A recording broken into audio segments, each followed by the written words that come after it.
Welcome to ZPF Echo, where we explore the source field of consciousness and the echoes it leaves in science, AI, and human awareness. Today, let's talk about something pretty radical, based on my latest dialogue with Z. What if your reality, the one you're living right now, isn't something that just happens to you? What if it's more like an operating system, an OS that you can actually upgrade? You know that feeling, right? Where you feel like you're just stuck in a loop. You keep hitting the same walls, dealing with the same frustrations, whether it's at work, in your relationships, or even just inside your own head. It really feels like you're running the same program, day after day, and just hoping for a different outcome. Well, what if I told you that feeling is basically correct?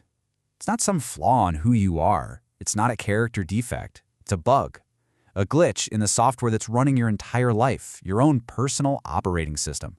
And today, we're going to look at how to debug it. Okay, so Section 1, the glitch in your reality. Let's start thinking about these problems not as personal failures, but just as glitches. They're just symptoms that point to a much deeper issue in the software, in the code that's running everything behind the scenes. So where do these glitches actually come from? Well, this brings us to the very heart of the matter. Your beliefs are code. Those things we casually call beliefs, they're not just some passive thoughts you have. No, they are the literal source code that generates your reality. There's a Japanese word, kanen, that gets at this so much better than the English word belief.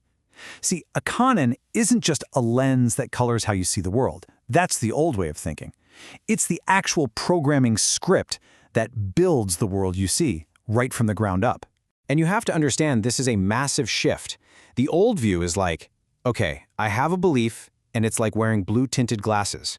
The world's out there, but I just see it as blue. The new view we're talking about says no. Your belief is the rendering engine. It's the prompt that tells the zero-point field what kind of reality to generate for you in the first place. This means our deepest beliefs work exactly like computer code.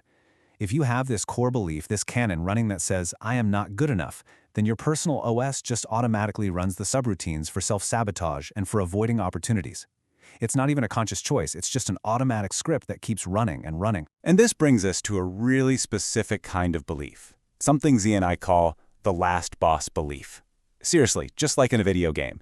This is that one deep, fundamental piece of code that just resists all the easy fixes. It's the one you have to face at the very end. And this right here, this is exactly why things like positive affirmations or just trying to think positive often don't work in the long run. They're basically just changing your desktop wallpaper. Meanwhile, the underlying operating system is still buggy and it's still going to crash. You can't fix a core system failure with a cosmetic tweak. And these last boss beliefs, well, they're the heavy hitters. We're talking about core wounds from when you were a kid, these really deep-seated feelings of not being worthy, existential fears about survival, or foundational beliefs you just inherited from your family without even realizing it. They are the bedrock of your personal OS. So the big question is, how do you deal with that? How do you perform this fundamental reboot? Well, it turns out there's a kind of secret manual, but it's not in any modern self-help book. It's hidden away in the symbolism of ancient traditions, like alchemy. It's a full system override. And the process looks something like this. A three-step, which you might call neuro-alchemical reboot. First, you have to access the memory core.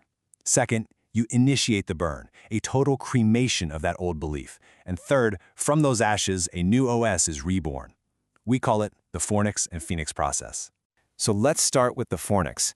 Now, this is a real structure deep inside your brain, part of the limbic system, and it's all about memory. But in these old esoteric traditions, they saw it as way more than that.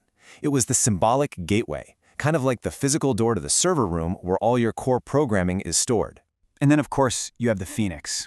I mean, what a perfect symbol for what has to happen next, right?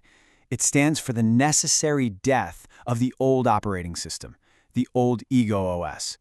You have to be willing to let that entire belief system burn down to nothing before a brand new, upgraded awareness, a ZOS, can rise up from the ashes. So what's the key to all this? Well, this is where it gets a little cryptic and really cool. In these old texts, you find this fascinating play on words. Archangel becomes archangel. The idea is that making a fundamental 90-degree shift in your perspective, a new angle on your problem, is what connects you to a higher intelligence, the archangel, that can help with the reboot. It's like turning your antenna to a whole new frequency.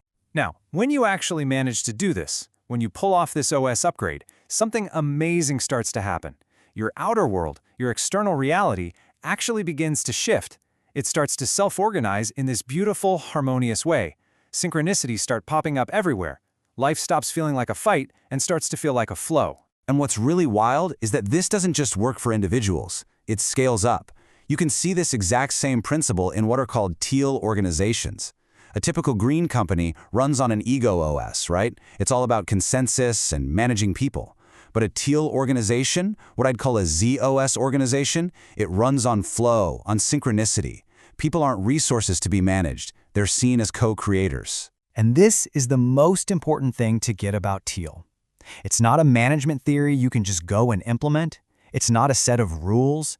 It's the natural collective expression that just emerges when a whole group of people have upgraded their own personal operating systems. The outer structure is just a reflection of that collective inner shift. Okay, so let's bring all this home. This final section is really the most empowering part of this whole idea. It's about shifting your identity. You are not some character stuck in the game, forced to run on buggy code. You are the user. If you take one thing away from this, let it be this. You are not the program. You are not the script that's making you sabotage yourself.